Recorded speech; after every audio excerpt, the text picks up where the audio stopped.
ಮಹಾಲಕ್ಷ್ಮಿ ಮದುವೆ ಸೋಮವಾರದಿಂದ ಶನಿವಾರ ಸಂಜೆ 6:30ಕ್ಕೆ ನಿಮ್ಮ ಸನ್ ಉದಯದಲ್ಲಿ.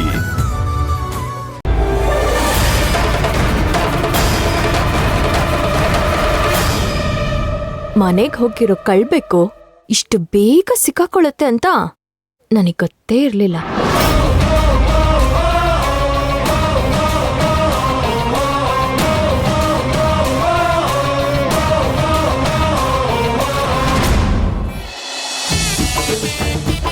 ಮಚ್ಚ, ನಿಂಗೊಂದು ವಿಷಯ ಗೊತ್ತಾ? ಇಷ್ಟೊತ್ತು ಗೊತ್ತಿರ್ಲಿಲ್ಲ, ನೀನ್ ಹೇಳಿದ್ರೆ ಗೊತ್ತಾಗುತ್ತೆ, ಹೇಳು. ಫಾರಿನಲ್ಲಿ ಯಾರು ನಮ್ ತರ ಸಿಲಿಂಡರ್ ಬಳಸೋದೇ ಇಲ್ವಂತಪ್ಪ.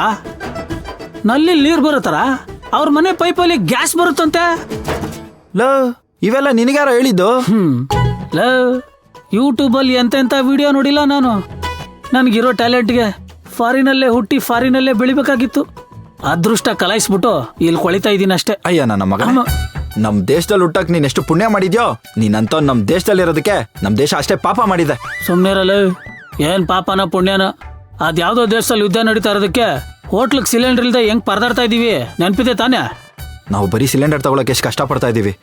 ಪಾಪ ಪರದೇಶದ ಜನ ಅವ್ರ ಪ್ರಾಣ ಉಳಿಸ್ಕೊಳಕ್ ಎಷ್ಟು ಕಷ್ಟ ಪಡ್ತಾ ಇದಾರೆ ಗೊತ್ತಾ? ಗೊತ್ತು. ನೀನೇನು ಹೇಳು ಮಗ, ಫಾರಿನ್ನೇ. ಏನ್ ಮಾಡೋದು, ಎಲ್ಲ ನಮ್ ಹಣೆ ಬರ. ಇಲ್ಲೇ ಹುಟ್ಟಿ ಇಲ್ಲಿ ನಾನೇ ತಿಂದು ಕೆಲವ್ರಿಗೆ ನಮ್ ದೇಶನೇ ಬೈಯೋದು ಅಭ್ಯಾಸ ಆಗ್ಬಿಟ್ಟಿದೆ. ನಮ್ ದೇಶ ಎಷ್ಟು ಅದ್ಭುತವಾಗಿದೆ ಅನ್ನೋದು ಗೊತ್ತಾಗ್ಬೇಕು ಅಂದ್ರೆ ಮೊದ್ಲು ನಮ್ ದೇಶನ ಪ್ರೀತಿಸೋದ್ ಕಲೀರೋ. ನಾನು ಅದನ್ನೇ ಬಡ್ಕೋತಾ ಇರೋದು ನಿನ್ಗೆ. ಮೊದ್ಲು ನೀನ್ ಪ್ರೀತಿಸೋದ್ ಕಲಿಯಲ್ಲ. ಅದನ್ ಬಿಟ್ಬಿಟ್ಟು ಯಾವಾಗ್ಲೂ ಆ ಹುಡುಗಿಗೆ ಹೋಗ್ತಾ ಬರ್ತಾ ಬೈತಾ ಇರೋದಲ್ಲ. ನನಗೂ ಹಂಗೆ ಅನ್ಸುತ್ತೆ. ನಿನ್ನಂತವನ್ಗೆ ಆ ಹುಡುಗಿ ಸಿಗೋದಕ್ಕೆ ನೀನೆಷ್ಟು ಪುಣ್ಯ ಮಾಡಿದ್ಯೋ, ಆ ಹುಡುಗಿಗೆ ನಿನ್ನಂತವ್ನು ಸಿಗೋದಕ್ಕೆ ಅವಳೆಷ್ಟು ಪಾಪ ಮಾಡಿದವಳು ಅಂತ. ಬಟ್ಟನ್ ಸ್ವರ್ಗ ಕಳ್ಸಿದ್ರು ಅಡಿಗೆ ಮನೆ ಎಲ್ಲಿದೆ ಅಂತ ಹುಡುಕುದ್ನಂತೆ. ಹಂಗಾಯ್ತು ನಿನ್ ಕತೆ. ಏನೇ ಮಾತಾಡಿದ್ರು ಕೊನೆಗೆ ಅಲ್ಲೇ ಬರ್ತೀಯಲ್ಲ. ಇದ್ದಿದ್ದಂಗೆ ಹೇಳಿದ್ರೆ ಸಿದ್ದಪ್ಪನ್ ಚಡ್ಡಿ ಹರಿದೋಯ್ತಂತೆ, ಹಂಗಾಯ್ತು. ನೀನೇನು ಹೇಳೋದು ಬೇಡ, ನಾನೇನು ಕೇಳೋದು ಬೇಡ. ಮುಚ್ಕೊಂಡು ಈ ಸಿಲಿಂಡರ್ ತಗೊಂಡೋಗಿ ಅಲ್ಲಿ ಫಿಟ್ ಮಾಡು. ನಾನು ಹೊರಗಡೆ ಇನ್ನೊಂದು ಖಾಲಿ ಸಿಲಿಂಡರ್ ಇದೆ, ತಗೊಂಡ್ಬಿಡ್ತೀನಿ. ಹೋಗ್ಬಿಟ್ಟು ಹೋಗಿ ಫಿಟ್ ಮಾಡು. ಮಗ ಬಾರೋ ಇಲ್ಲಿ. ಇದನ್ನ ನಾನು ಒಬ್ನೇ ಅಲ್ಲಿವರೆಗೂ ಹೊತ್ಕೊಂಡು ಹೋಗ್ಬೇಕೇನೋ? ಎತ್ಕೊಂಡೋಗಲೇ. ಎಲ್ಲ ನನ್ನ ಹಣೆ ಬರ.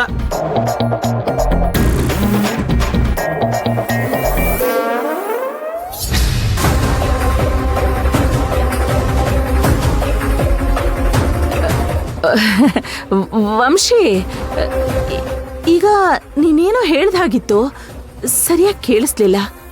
ಏನಮ್ಮ ಅದು?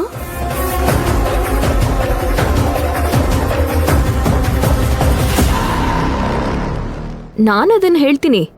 ಅದಕ್ಕಿಂತ ಮೊದಲು ನೀವ್ ನನ್ಗೊಂದು ವಿಷಯ ಹೇಳ್ಬೇಕು. ನಾ ಮಾತಾಡಿದ್ಯವಳು ಏನಾದ್ರೂ ಕೇಳಿಸ್ಕೊಂಡ್ಲಾ ಅಮ್ಮ? ಗೊತ್ತಿಲ್ಲ, ಆದ್ರೆ ನಾನು ಮ್ಯಾನೇಜ್ ಮಾಡ್ತೀನಿ, ಸುಮ್ಮನಿರು. ವಂಶಿ, ನೀನೇನೋ ಕೇಳ್ತಿದ್ಯಲ್ಲ, ನಮಗ್ ಗೊತ್ತಿದ್ರೆ ಖಂಡಿತ ಹೇಳ್ತೀವಮ್ಮ, ಕೇಳು. ನಿಮಗ್ ಗೊತ್ತಿರೋ ವಿಷಯನೇ, ಆದ್ರೆ ನನಗದ್ ಗೊತ್ತಾಗ್ಬೇಕಷ್ಟೆ. ಏನ್ ವಿಷಯ ಅಂತ ಕೇಳು ವಂಶಿ, ಹೇಳ್ತೀವಿ. ನನ್ಮೇಲೆ ನಿಮ್ಗೇನಾದ್ರೂ ದ್ವೇಷ ಇದ್ಯಾ? ಚಚೆ ವಂಶಿ, ನಿನ್ ಮೇಲೆ ನಮ್ಗೆ ಅಂತದ್ದಮ್ಮ ದ್ವೇಷ? ಹಾಗಿದ್ರೆ ನೀವ್ಯಾಕ್ ನನ್ನ ಈ ಮನೆಯಿಂದ ಆಚೆ ಕಳ್ಸೋದಿಕ್ ನೋಡ್ತಿದ್ದೀರಾ? ನೀನೇ ಮನೆಗೆ ಸೊಸೆಯಾಗಿ ಬರೋಳು ವಂಶಿ. ಅದು ಅಲ್ದೆ ನಾವ್ಯಾಕ್ ನಿನ್ನ ಈ ಮನೆಯಿಂದ ಹೊರಗಡೆ ಕಳಿಸ್ಬೇಕು? ಹೌದು, ಯಾಕೆ ಈ ತರ ಎಲ್ಲ ಪ್ರಶ್ನೆ ಕೇಳ್ತಿದ್ಯಾ? ಇವಾಗದನ್ ಬಿಡಿ. ನೀವು ಬೆಳಗ್ಗೆ ಏನಾದ್ರೂ ನಾನ್ ರೂಮ್ ಕ್ಲೀನ್ ಮಾಡಿದ್ರಾ?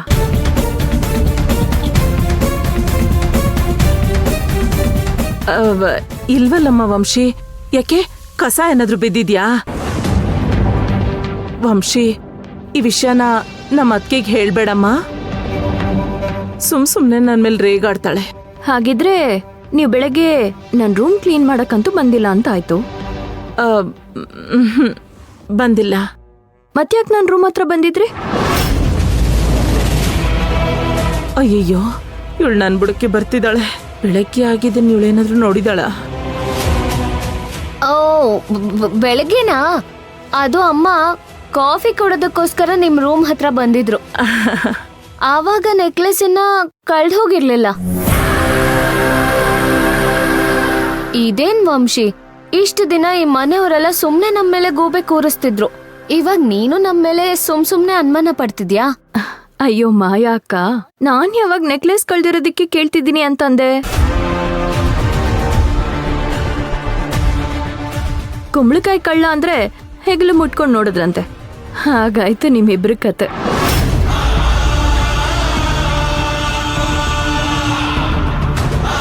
ಹಾಂ ಆಯಿತು.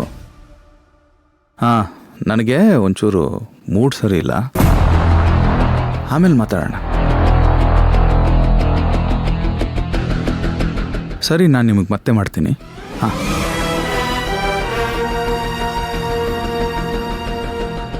ಇವರೆಲ್ಲ ಇಲ್ಲಿ ನಿಂತ್ಕೊಂಡು ಏನು ಮಾಡ್ತಿದ್ದಾರೆ? ಬೆಳಗ್ಗೆ ತಾನೇ ಎಲ್ಲ ಬಗೆಹರಿಸಿದ್ದೀನಿ, ಮತ್ತೇನಾದರೂ ಹೊಸ ಸಮಸ್ಯೆ ಮಾಡ್ಕೊಂಡ್ರೆ ಹೇಗೆ? ಈ ಮನೆಯಲ್ಲಿ ಯಾವಾಗ ನೋಡಿದ್ರು ಏನಾದರೂ ಒಂದು ಆಗ್ತಾನೆ ಇರುತ್ತೆ. ಇದು ಯಾವಾಗಲೂ ಮುಗಿದಿರೋ ತಲೆನೋವು ಅಷ್ಟೇ. ಅಮ್ಮ ವಂಶಿ, ನೀನು ನಮ್ಮೇಲೆ ಅನುಮಾನ ಪಡ್ತಿದ್ಯಾ? ನನಗೇನು ಅನುಮಾನ ಇರ್ಲಿಲ್ಲ. ನೀವಿಬ್ರು ಗಾಬರಿ ಪಡ್ತಿರೋದ್ ನೋಡ್ತಿದ್ರೆ ಇವಾಗ ಅನುಮಾನ ಬರ್ತಿದೆ. ವಂಶಿ, ನೀನ್ ಹೇಳ್ತಿರೋದ್ ಯಾವ ತರ ಇದೆ ಅಂದ್ರೆ ನಾವೇ ನಿನ್ ನೆಕ್ಲೆಸ್ ನ ಕದ್ದು ನಿನ್ ರೂಮಲ್ಲಿಟ್ಟು ನಾಟಕ ಮಾಡ್ತಿದೀವಿ ಅನ್ನೋ ತರ ಇದೆ. ಹೌದಲ್ವಾ? ಈ ತರದ್ದು ಒಂದ್ ಸಾಧ್ಯತೆ ಇರತ್ತೆ ಅಂತ ನನಗ್ ಗೊತ್ತೇ ಇರ್ಲಿಲ್ಲ ನೋಡಿ.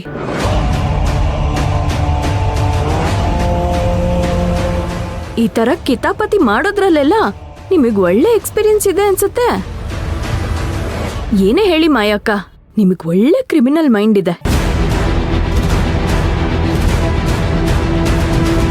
ವಂಶಿ, ಏನಂದ ನೀನು?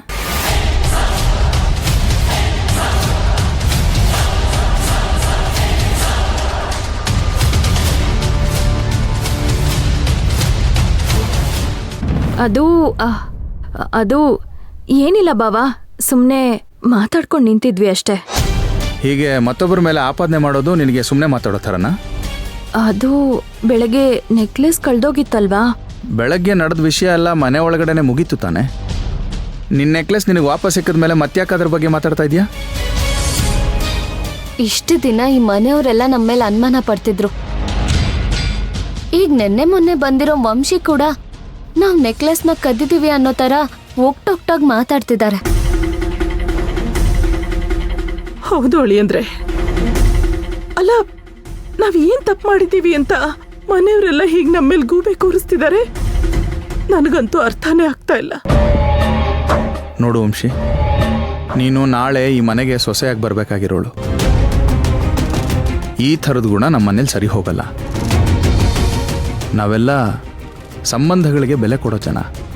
ಅಲ್ಲ, ನೀನು ನೋಡಿದ್ರೆ ಮನೆ ಒಳಗಡೆ ಎಲ್ಲರ ಎದುರುಗಡೆ ಕ್ಷಮೆ ಕೇಳಿ ಇಲ್ಲಿ ಬಂದು ನಾಟಕ ಮತ್ತೆ ಶುರು ಮಾಡಿದ್ಯಾ? ಅಯ್ಯೋ ಇಲ್ಲ ಬಾವಾ, ನೀವು ನನ್ನ ಬಗ್ಗೆ ತಪ್ಪು ತಿಳ್ಕೊತಾ ಇದ್ದೀರಾ.